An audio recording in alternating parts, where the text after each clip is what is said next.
إلا الله محمد رسول الله.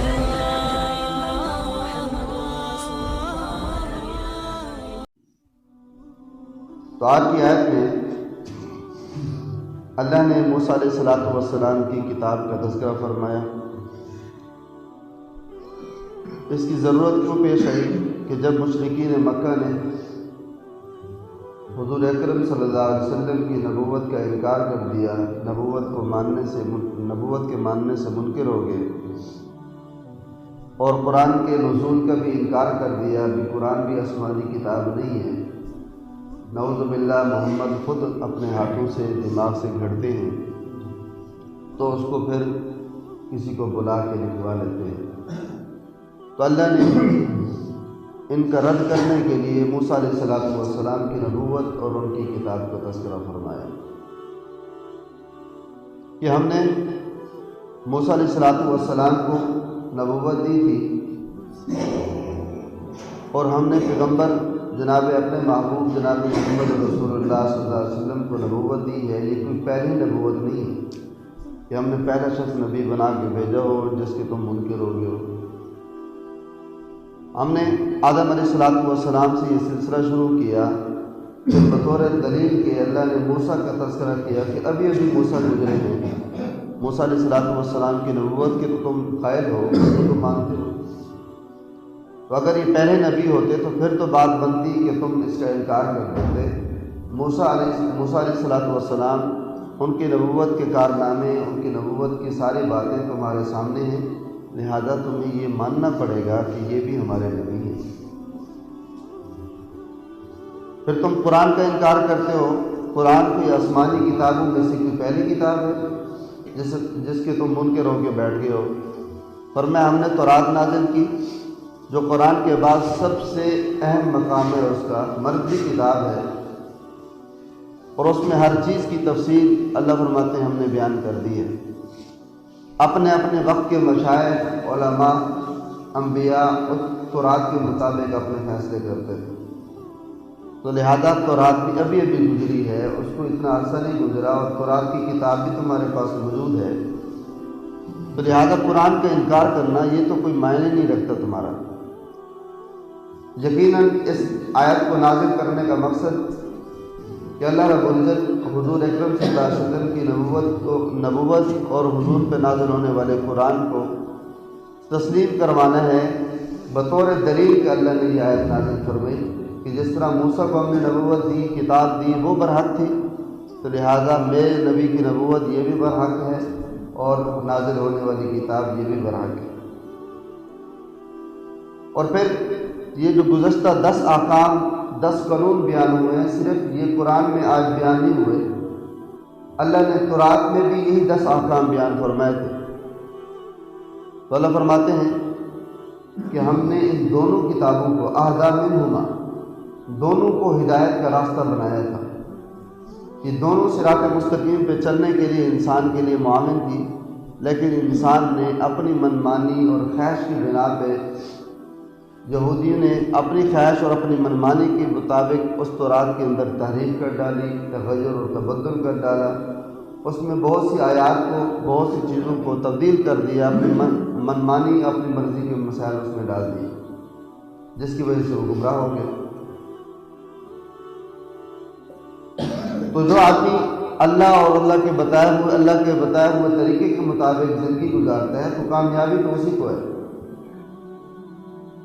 جس طرح آج ہمارے ہاں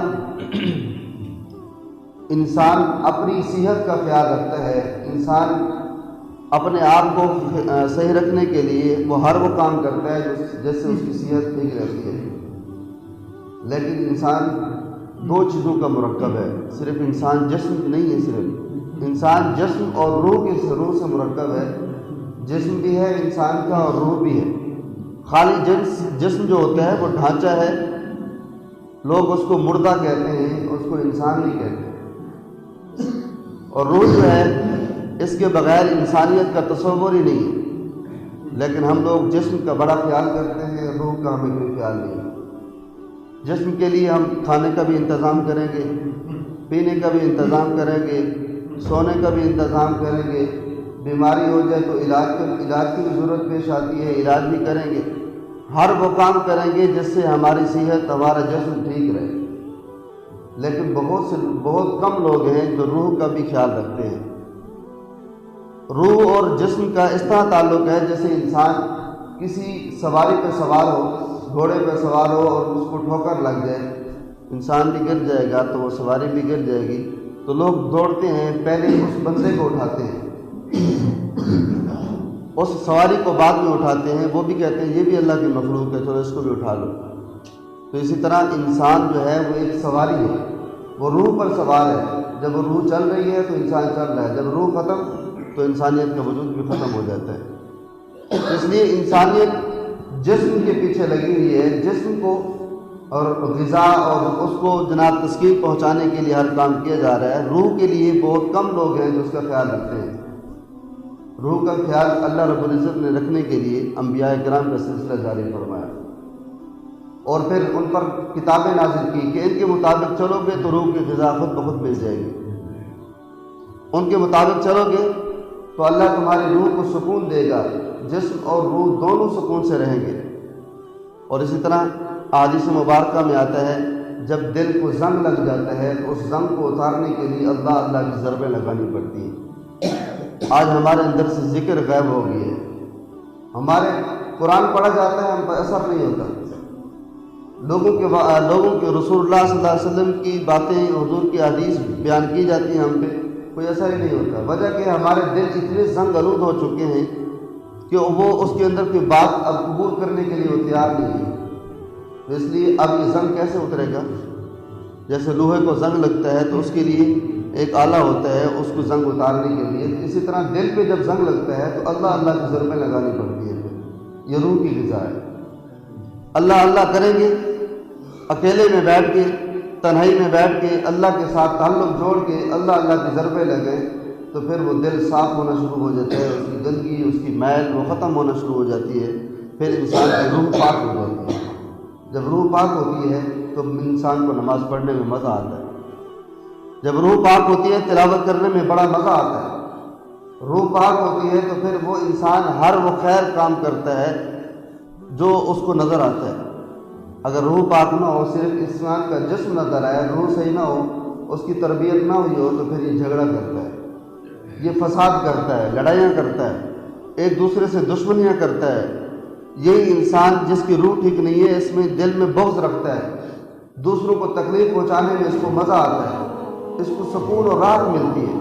تو فرمائے روح جب تک انسان کی ٹھیک نہیں ہوتی تو انسان خالی جسم، اس کا ڈھانچہ جو ہے وہ بیکار ہے۔ تو اس لیے ہمیں دونوں چیزوں کا حکم دیا گیا۔ اللہ فرماتے ہیں ہم نے یہ دونوں کتابیں تفصیل لکل شیء و ہدی و رحمت، ہم نے دونوں کتابوں کو ہدایت اور رحمت بنا کر بھیجا۔ تو رات بھی اپنے زمانے میں بڑے بڑے لوگ اس کے مطابق فیصلہ کرتے تھے، یعنی انبیاء اور علماء۔ اسی طرح قرآن آج ہمارے پاس موجود ہے، فرمائے یہ بھی ہدایت اور رہنمائی کا ذریعہ ہے، اس کے مطابق ہم نے اگر ایمان لانا ہے، اس کے مطابق عمل کرنا ہے تو روح کو سکون ملے گا۔ اور پھر حضور اکرم صلی اللہ علیہ وسلم فرماتے ہیں قیامت اس وقت تک قائم نہیں ہوگی جب تک یہ قرآن دنیا میں نہیں ہوگا۔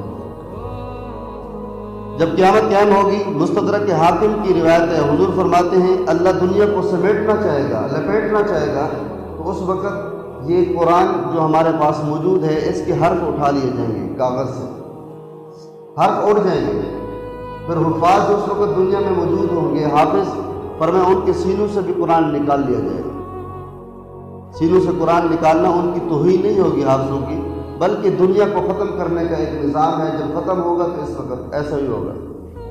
پھر حضور اکرم صلی اللہ علیہ وسلم فرماتے ہیں قیامت اس وقت تک قائم نہیں ہوگی جب دنیا میں کوئی اللہ کرنے والا، لا الہ الا اللہ کرنے والا موجود ہوگا، قیامت قائم نہیں ہوگی۔ قیامت قائم ہونی ہے کفر پر، تو لہٰذا آج ہمارے پاس قرآن جیسی عظیم دولت موجود ہے۔